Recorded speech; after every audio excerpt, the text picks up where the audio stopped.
Oh, perfect.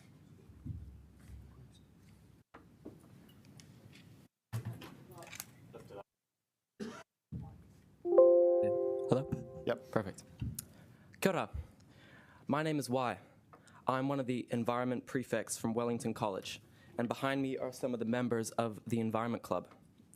I can speak for all of these guys, and quite a few Wellingtonians, in saying that we are currently throwing away a golden, once-in-a-lifetime opportunity to expand and better our civic square.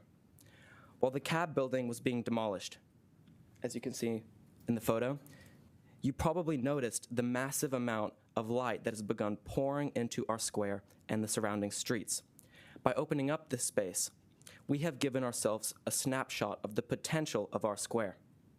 It is my view, and the view of many in the city, that creating a new public park in place of the CAB would be the best option for developing our civic square.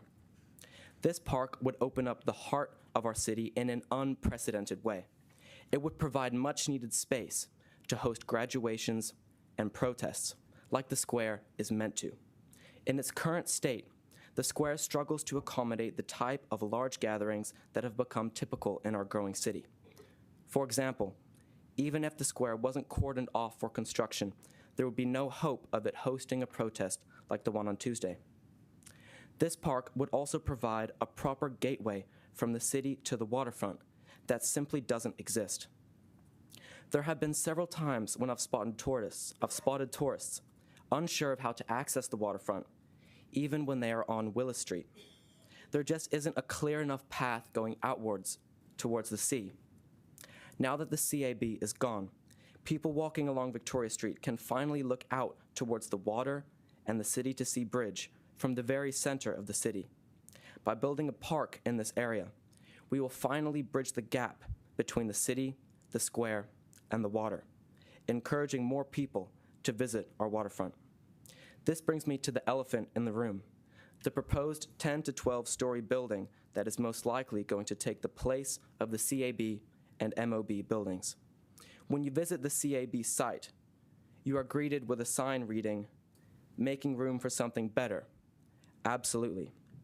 I think this is preposterous because when you look right above this sign, you are met with an amazing view of the gallery, the square, and the sky that didn't exist before the CAB was demolished and will most definitely not exist if this new building is constructed. This new building would eat into some of the area of the square. Its footprint would most likely be larger than both the CAB and MOB buildings combined, while being several stories taller. It would provide a ginormous barrier between the central city and ocean. It would block off any view of the square from street level and would cast an enormous shadow on the entire area. We, as the youth of Wellington, sincerely ask you, councillors, to reconsider whether building a building here is truly within the best interest of the city, especially seeing how the proposed value that the city would receive for leasing this lot would be between $10 and $12 million, I've been told. This lease would most likely last for between 100 and 150 years, as I have been told.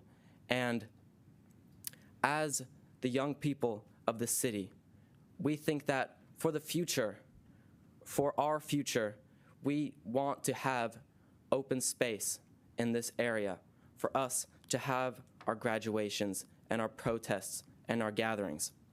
And I understand that there's a potential that you have already signed a lease with the contractor for this space in the CAB and MOB site.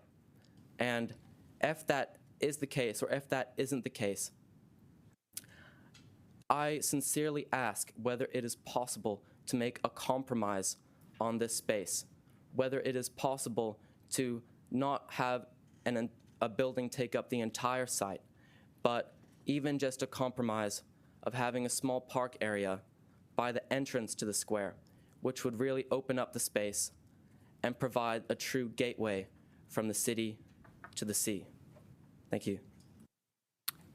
Thank you. We've got one quick question from Councillor Paddock. Yep, sorry. Thank you so much. So your view is that this really is a civic space, not a place for private enterprise? Yes. Thank you. Great. Thanks so much, boys. Our next speaker is James Hollings.